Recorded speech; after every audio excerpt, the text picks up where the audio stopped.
Welcome back to 3D Printer Academy tutorials, where I show you how to design and 3D print practically anything.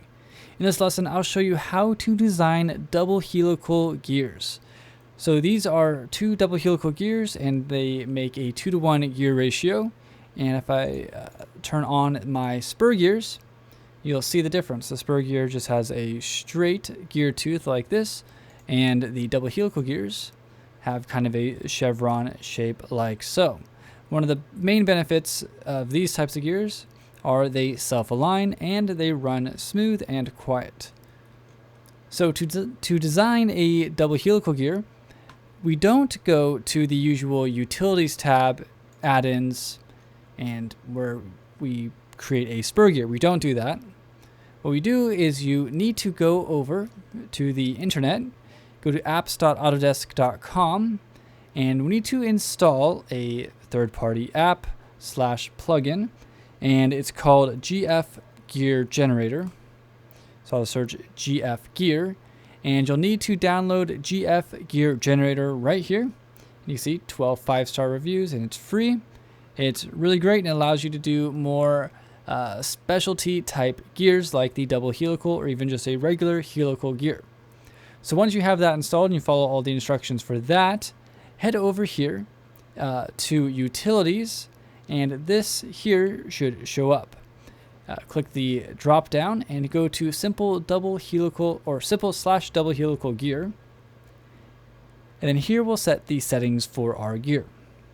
The module I like to use for 3D printed gears is 1.5, and number of teeth we could do 24. The small gear here has 24 teeth, and the big one has 48. And the height for these gears I set to 7. Now with the the GF gear generator, you can't create a hole, so you have to go in afterward and create a cylinder and cut a hole for the axle. And I'm not going to change either of these, and fast compute is fine, and then go ahead and click OK. It'll take a little bit of time to load, and it usually turns on the visibility for everything after it does load. So let's see. Actually, it looks like it did fine this time. So here we have, let's see. Oh, it looks like I forgot to check double helical.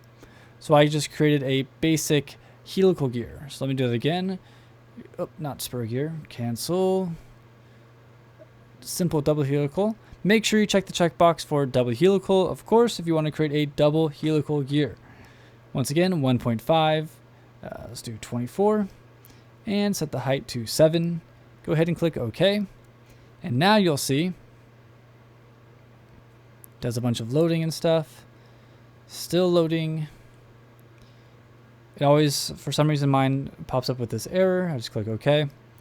And now, if I turn off that one there, you can see I have my double helical gear. And you could just create a cylinder like so. Select the top surface, and it might lag a little bit. Select that. I'll do 8.4. I add the extra 0.4 for some extra clearance so it could freely spin on the axle. And then I'll hit enter. Type in -10 or whatever, anything greater than 7. And now we have a double helical gear with a hole for the axle. So that's how you could create double helical gears in Fusion 360.